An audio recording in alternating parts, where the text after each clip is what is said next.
2025年的 TGA 年度游戏，我看好《天国拯救2》。那么为什么我笃定《天国拯救2》呢？我核心主要参考了过去的规律。首先得明确 TGA 的一个老套路，提名最多的游戏往往拿不到年度游戏。像是2022年的《战神》《诸神黄昏》以及《艾尔登法环》那一届，战神提名更多一些，但年度游戏还是给了《艾尔登法环》，这就是前车之鉴。今年的《光与影》33号远征队呢，刚好踩中这个点，它是本届 TGA 中提名最多的游戏。按照以往的经验，大概率是拿不到年度游戏的，顶多在其他奖项上收割一波。那么再看一下年度游戏的6个提名，逐步来分析，其他候选都有明显短板。《死亡搁浅2》名摊之上 ，PS5 独占，受众呢没有那么广，虽然评分很高，但是现在游戏生态不一样了 ，PC 和多平台玩家越来越多。同时，《死亡搁浅》这款游戏依然是喜欢的喜欢，不喜欢的也很多。然后是《空洞骑士四之歌》、《哈迪斯2》。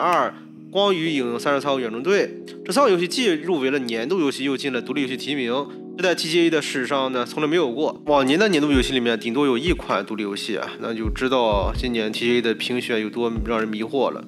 更关键的是，《空洞骑士四之歌》、《哈迪斯2》这2款游戏都是续作，和前作的区别是有，但远不如第一代推出时那样震撼有创造力，做的规模也算不上3A 大手笔。像东崎刚交力全开，在年度游戏提名里实际上这款游戏品质是很高的，但是距离年度游戏往往是3A 游戏来讲呢，稍微有点距离。当然，去年的小机器人也获奖了，可是我没法从正经方向给他找出理由获奖，我只能说小机器人可能是 TGA 跟索尼 PY 交易的结果。另外还有非常遗憾的，像双影奇境这款游戏竟然都没有入围年度游戏，实在让人遗憾。那么这么一圈看起来，我感觉只有《天国拯救2》没有明显短板。它符合 TGA 入围的规律，同时它在初代的基础上加了很多新花样，由于深度也够，代入感非常强，完全符合年度游戏该有的水准。当然，如果以2024年年度游戏小机器人的标准来看呢，也没法聊天了，原谅我，观众朋友们。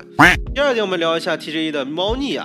评分和评选标准都不太靠谱。其实现在的 TGA 的含金量是越来越低的，早就不是独立客观的第三方奖项了。背后应该全是资本和利益输送的影子，这一点从评分和提名就能看得出来。第一点，我们常看的游戏网站上 M 站评分呢，它都有水分。虽然 M 站是媒体的平均分数，但很多媒体会故意给某些游戏打高分或者低分，而且这种机制并不提出极端分数，导致评分并不准确。尤其像索尼、微软等3方工作室的游戏，总能在游戏媒体中拿到高分，明眼人都能看出来有私下交易。我5年前呢，其实就发现这个问题了。后面我甚至可以单出一期视频聊一下，举出具体名单。第二点是 TGA 的提名明显有漏洞，双影奇境呢 ，M 站均分都达到90分了，质量非常高，结果连年度游戏的提名都没拿到，这非常离谱。要么是官方故意排除，要么就是背后有利益操作的。第三点就是 TGA 上面的独立游戏概念被模糊了。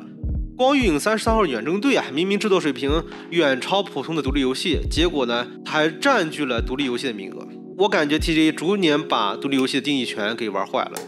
第三点，我们聊一下其他奖项的预测，大概我觉得是这样的走向，我也按照往年规律和一些提名情况来介绍一下。首先，最佳动作游戏提名里有《哈迪斯2》、《毁灭战士》、《忍龙4》等等。首先，《忍龙4》呢出来之后销量比较低一些。战地的系列归类到动作游戏真的很奇怪，我个人觉得可能是哈迪斯2获奖。毁灭战士还是比较挑人群的，第一人称的，然后血腥暴力的游戏，可能大多数玩家对哈迪斯2接受度更高一些。近几年来，第一人称的动作游戏很少有获奖的，我们看到的可能更多的是第三人称夜间视角或者是射击游戏等等，这可能跟近年来不同游戏类型的流行度有关系。第二点是最佳动作冒险游戏，提名着有《死亡搁浅2》、《夺宝奇兵》、《双影奇境》这些。但我觉得《双影奇境》质量够硬但没进年度估计会在这个奖项里补回来。然后是最佳角色扮演游戏，如果《天国拯救2》拿了年度游戏奖项的话，那么这个奖大概率会给光与影33号远征队了。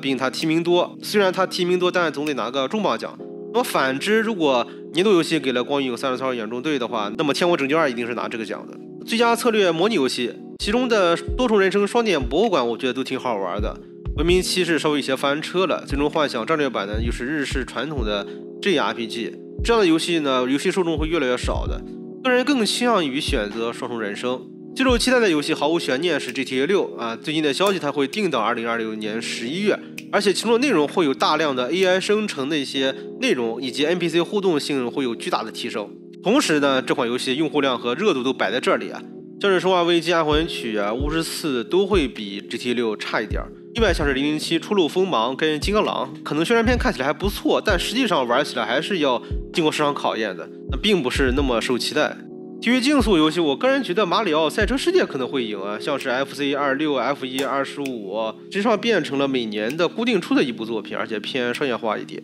游戏的创新度跟一些提升都不是特别高。你像索尼克赛车这款游戏呢，是 MD 的当家产品，但是索尼克的作品呢，年代间隔有点太远了，只有在近几年又出了一些新的作品，这会导致它的游戏品质纵然很好，但更可能是老粉丝或者是日本国内受欢迎吧。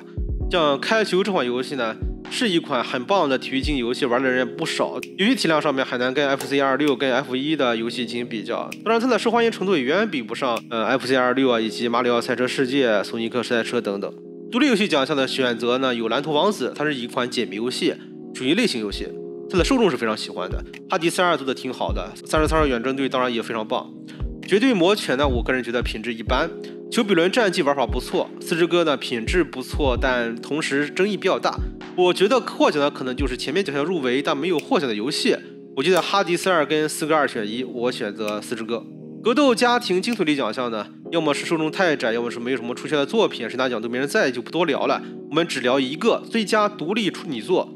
蓝图王子、光影、30号远征队、街头足球、创新派遣中心、美甲邦克。这5款游戏我都深度玩了，后续可能会出一下游戏评测视频。我觉得获奖的应该是超英派遣中心，蓝图王子是解谜游戏，可能受众比较窄，之前聊过了。街头足球是一个完全的作者游戏啊，我也可以出一期视频聊一下。美甲邦克就是类吸血鬼的弹幕肉鸽动作游戏。这3款游戏虽然我都很喜欢，但其实都挺看受众的。那么这个奖项是独立处女作，30号远征队就不要争了嘛，给超英派遣中心这个超英电影加送快递加城市元素的小冒险家吧。总结来说呢 ，TVA 的含量越来越低啊，我们看就行了。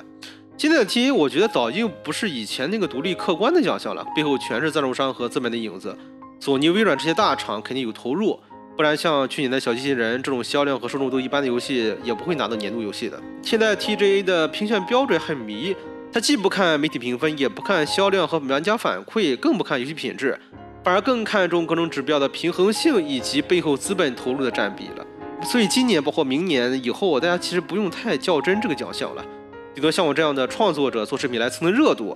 真正值得关注的还是游戏本身好不好玩。如果你喜欢本期视频的话，欢迎点赞关注，我们下期再见。